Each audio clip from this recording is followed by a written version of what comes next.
Salut les actifs et bienvenue sur la chaîne dédiée à l'immobilier neuf. Si je vous dis que la marge est à l'entreprise ce que la respiration est à l'homme, est-ce que vous me suivez? Si je vous dis que la marge est trop souvent confondue avec le chiffre d'affaires, est-ce que vous êtes d'accord? Et si je vous dis que dans cette vidéo, je vais vous montrer comment en faire une opportunité, est-ce que vous m'accordez quelques minutes? Alors on y va tout de suite dans cette vidéo.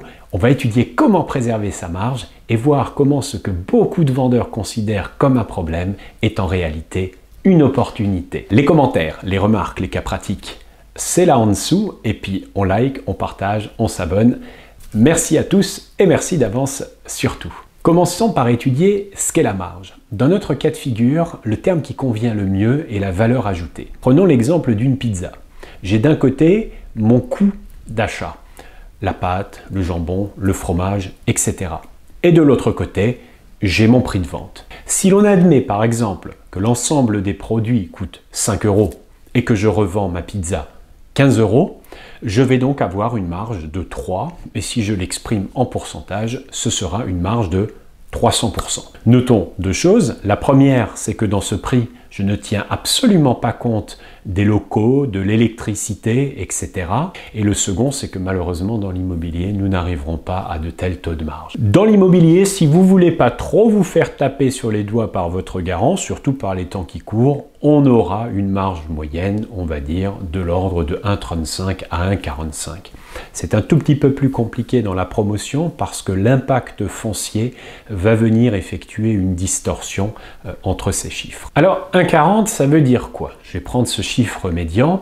1,40, ça veut dire que si j'achète mes produits pour 150 000 €, je dois les revendre à 210. Précision que n'intervient pas ici de notion de TVA. Si le prix d'entrée est hors taxe, le prix de sortie est hors taxe. S'il est TTC, ce sera le prix de sortie qui est TTC. Nous aurons donc une marge de l'ordre de 60 000 €, ce qui rapporté au prix final nous donne à peu près 28% de marge. Petite note à tous ceux à qui ça paraît énorme, cette marge-là, cette valeur ajoutée, ne prend absolument pas compte en tant que prestataire de service la rémunération des collaborateurs, les locaux, les voitures, etc. etc.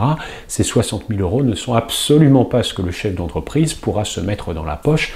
Loin s'en faut. Le débat n'est pas là aujourd'hui, mais je tenais à le préciser néanmoins quand même. D'accord. Restons donc sur notre exemple à 210 000 €. Une phrase que pourrait donner votre client, assez simple et assez courante, c'est « Oh, vous n'allez pas me dire que sur un montant comme ça, vous ne pouvez pas me faire 5%. » Très bien. Notons que lorsque lui vous demande 5% de remise, il entend bien entendu 50% sur le prix final. Or, pour vous, la remise va s'appliquer exclusivement sur la marge. Sauf à ce que vous validiez 4 ou 5 logements de suite et que vous puissiez récupérer tout ou partie dans la négociation des marchés de travaux, c'est uniquement votre marge qui souffrira d'une remise. Sur les 210 000 €, si je fais 5% de marge, je réduis mon prix d'un tout petit peu plus de 10 000 €. Ces 10 000 balles vont s'impacter à 100% sur ma marge, d'où le calcul de déduire les 10 500 € des 60 000, ce qui fait que je fais à la place à peu près 50 000 € de valeur ajoutée sur ce produit-là. Si je rapporte ça à la marge, 5% de remise sur le prix global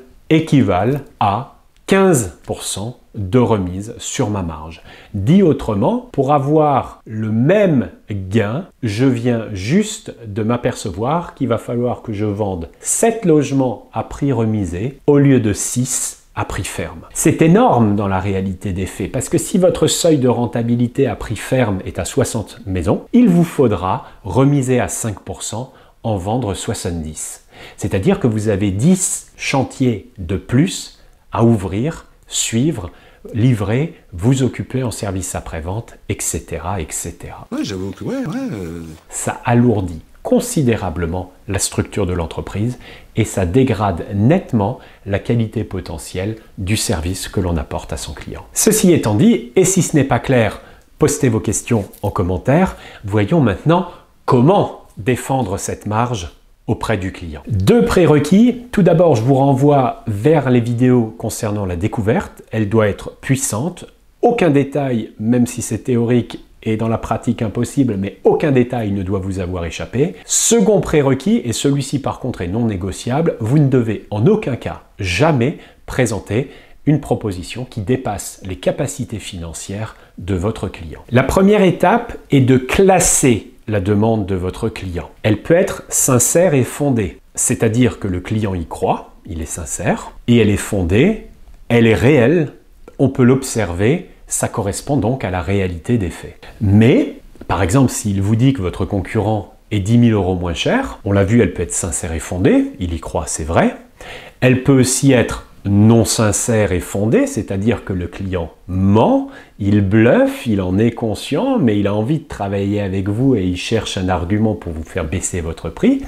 Ou alors elle peut être sincère mais non fondée, c'est-à-dire qu'il y a bien 10 000 € d'écart entre votre concurrent et vous, mais ce n'est pas tout à fait les mêmes prestations qui sont vendues. On n'abordera pas dans cette vidéo le cas du non sincère et non fondé, parce qu'il est vraiment extrêmement rare, surtout dans la défense de la marge. Premièrement, on va donc poser une question de clarification. Si vous voulez développer cela, il y a une vidéo sur la gestion des objections que vous appelez désormais préoccupation en suivant le lien qui apparaît à l'écran. Cette partie peut durer quelques dizaines de secondes, quelques minutes. Elle a pour vocation première d'être certain que vous avez bien compris la doléance du client. Si c'est compris, on peut continuer. Il y a deux règles importantes que je constate trop souvent, voire quasi systématiquement violée. Première règle, une négociation n'a pas le droit d'en cacher une autre. C'est-à-dire qu'il faut qu'elle soit isolée immédiatement. Deuxième règle, il faut que cette négociation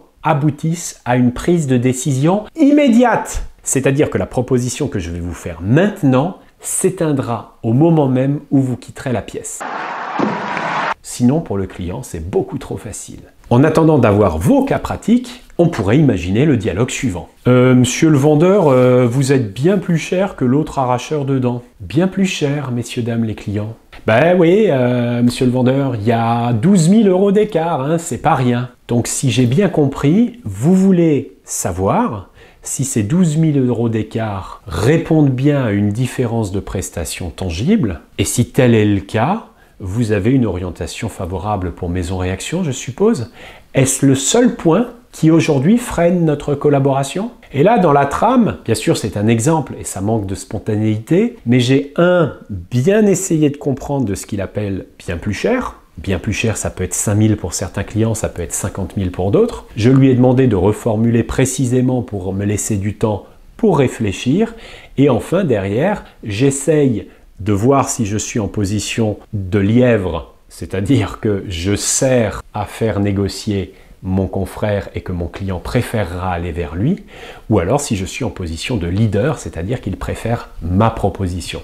Mais surtout, il y a cette négociation et il y a le fait qu'il soit OK pour décider maintenant. Alors pour ceux qui sont surpris, et c'est peut-être une question d'éducation, puisque l'entreprise dans laquelle j'ai débuté était une entreprise qui vendait à prix ferme. Je n'avais pas le droit de faire de remise. Donc j'étais bien obligé de défendre corps et âme mon prix. C'est toujours ce que je vais essayer de faire au départ. Il ne faut surtout pas aller trop vite. Il faut prendre son temps, sinon le client va croire que c'est facile. Deuxièmement, si je cède, je vais d'abord céder du service avant de céder de l'argent. Je vais négocier par exemple le BT01 sur quelques mois. Je vais négocier un permis plus rapide, par exemple, si mon client est pressé. Ou alors éventuellement une prestation. Je vais lui offrir le mitigeur thermostatique dans la douche si c'est un élément auquel il a fait allusion durant la phase de découverte. Mais surtout, et je rajoute une troisième règle, si je fais une remise, jamais, au grand jamais, sans contrepartie. Et le client qui vous dit « je signe présentement », ce n'est pas une contrepartie. Une contrepartie, ça peut être quelque chose que lui va faire pour vous. Et là, j'ai une mine d'or pour développer mon réseau et puis pour pouvoir augmenter la confiance de mes futurs clients. Je peux lui proposer de devenir client ambassadeur et de m'accorder une fois livré une dizaine de visites privées. Je peux négocier, pourquoi pas, une porte ouverte. Je peux négocier le fait qu'il inscrive immédiatement un avis favorable sur Google. Bref, je vais, en l'échange du petit geste qui n'est qu'une volonté affirmée de travailler avec lui, que lui fasse quelque chose pour moi. En respectant cela, en allant doucement, en défendant d'abord votre prix, en offrant ensuite un service voire une prestation, vous allez dans 80% des cas pouvoir vendre au prix. Les 20% sont des négociateurs bien plus coriaces et encore une fois, je vous invite à revenir vers moi pour me faire part de ces cas de figure et avec grand plaisir, on pourra les étudier ensemble. Alors pour ne pas parler dans le vide, j'attends justement vos commentaires à mettre là en bas, cas pratiques que vous avez rencontrés dernièrement, soumettez à la communauté, ce sera avec joie. Moi je vous libère pour aujourd'hui, allez défendre corps et âme votre marge, votre entreprise en a bien besoin aujourd'hui. Commentaire en bas, je viens de le dire, on like, on transmet, on diffuse et moi je vous dis à très vite pour de nouveaux cas pratiques. Belle journée, bye!